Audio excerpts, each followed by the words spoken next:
Peace, family. Peace, peace, peace, peace. Honey, I'm looking like, where the camera? Where the camera? Okay, because I'm normally used to recording on this side, but the way I got the camera set up today, on my phone set up today, is like on this side. Okay.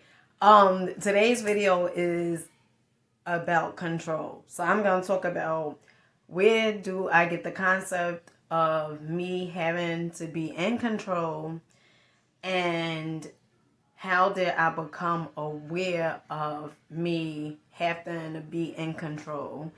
And also, what does it mean, or what did it mean for me when I felt like I needed to be in control? So first off, if you guys are new to my channel, my name is Dina Bryant. I do these inspirational videos talking about life, talking about things I've gone through, been through, grew through.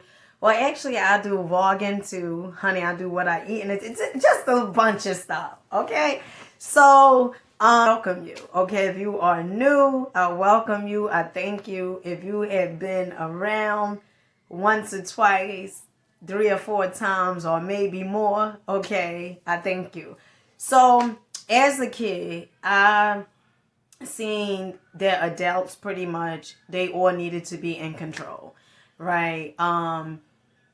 I would hear a lot, if you did this, if I was, a kid doing certain things, I would be threatened with, I'm not going to have no good luck.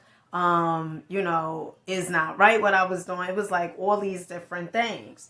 And being a child, that installed like a lot of fear in me, because I would be like, if I did this, or, maybe I really want to do it, but if I did it, I'm not going to have no good luck. Sometimes I still would even do it, right? Like the point of me having fun, I did not really care in some cases, because it was a lot of cases, honey, I was afraid, okay? But in some cases, I would be like, you know what, well, okay, if that's what it's going to be, that's what it's going to be, right? So from an early child, I got the concept of being in control from the adult figures. We tend to do things what we see, how we've been raised up, how we've been brought up.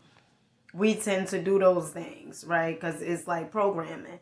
So that was like where I got the concept of being in control from. Then I became aware, right? I talked to you guys about awareness is key, because awareness really is key. If you do not know why you do some of the things you do, then you're going to continuously do those things, because you don't know where it stems from. And most of the pathologies, the traditions, it stems from childhood. It stems from the programming, right? What we seen our parents or our guardian do, right? It's not so much of what they say, but more so of what they do.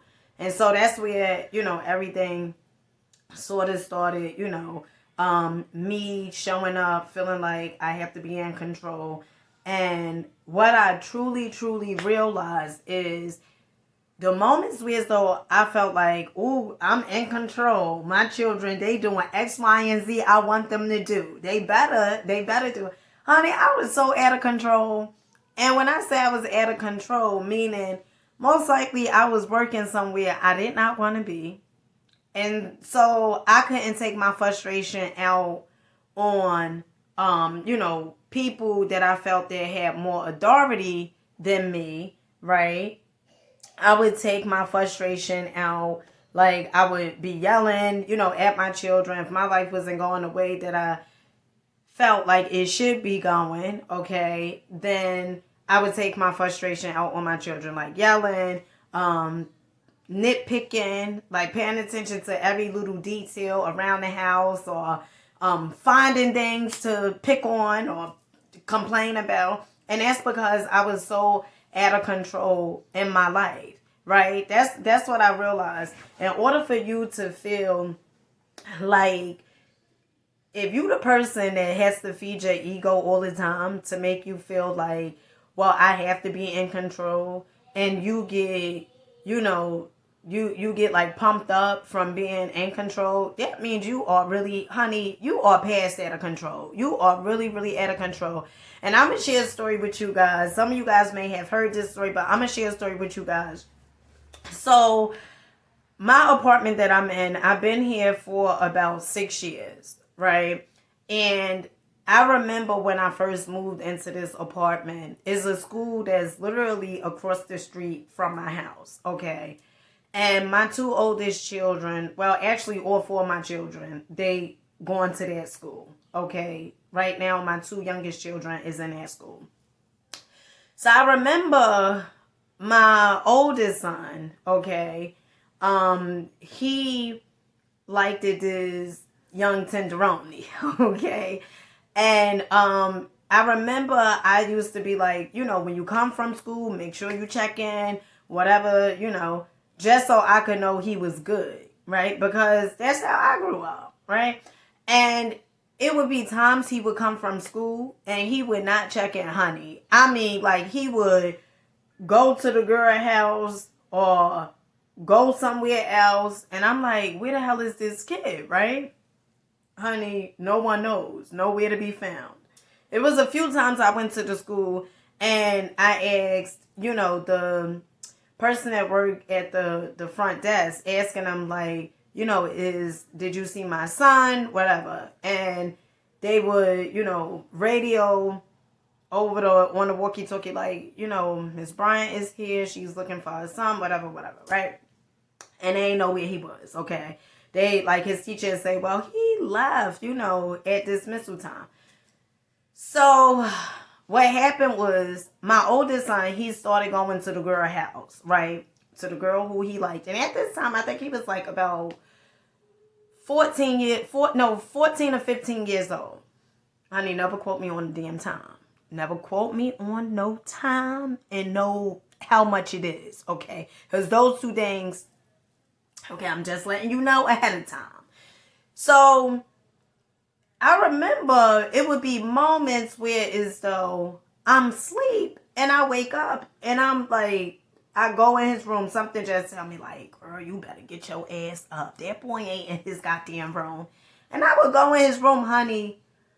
Lo and behold, he was gone. Okay, my front door wide open. I mean, not like literally wide open, but the lock is, is off because he planning when he finished doing what he doing over there to have easy access to bring his ass back in his house. Okay. So that I remember one night.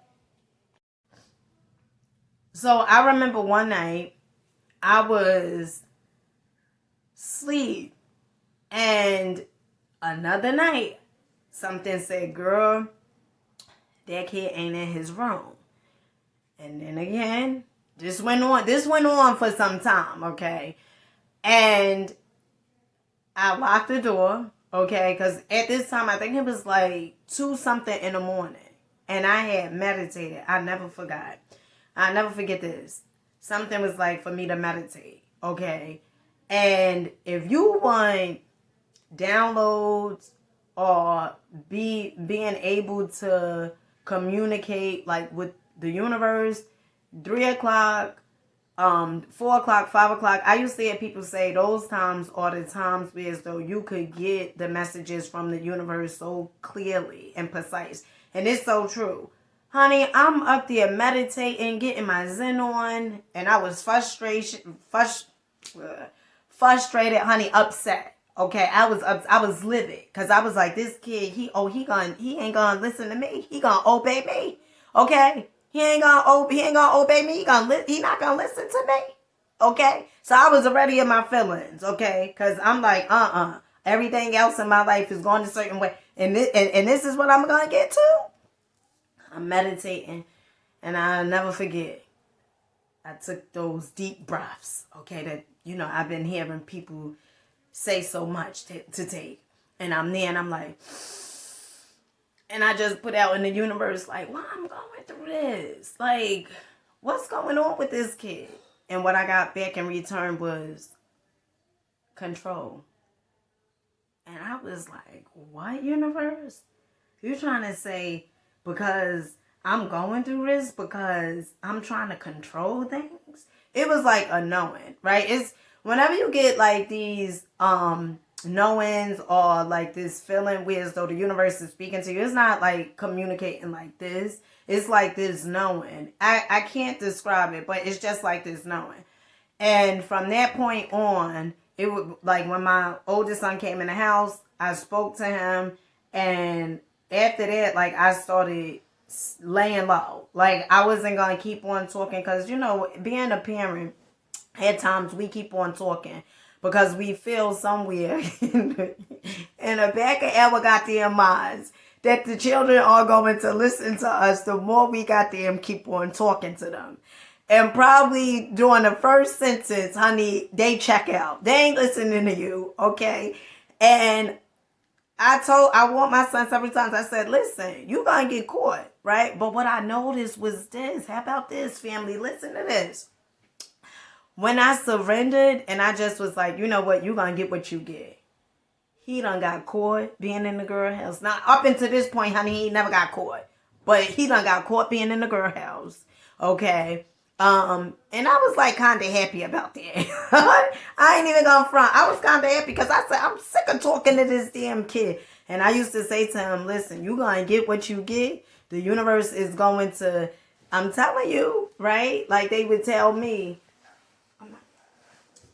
you want to say peace? Peace. Okay. Like the universe, like they would tell me when I was younger, right? You ain't gonna have no good luck.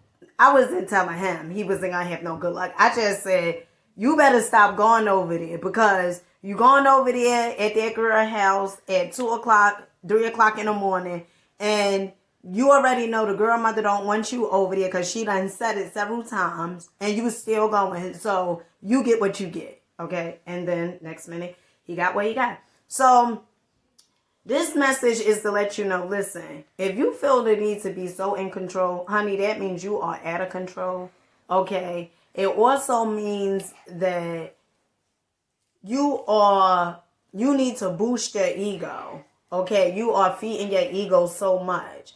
And when you feeding your ego so much, you are out of alignment. You're not even in alignment with the universe, source, whatever you deem source to be, okay? And the key thing is awareness. Because whatever you're aware of, honey, you can change, you can fix. Okay, whatever you are aware of. And so with that being said, lovelies, I'll talk to you guys later. Make sure you're rocking out, believing in yourself. And stay true to yourself. Peace.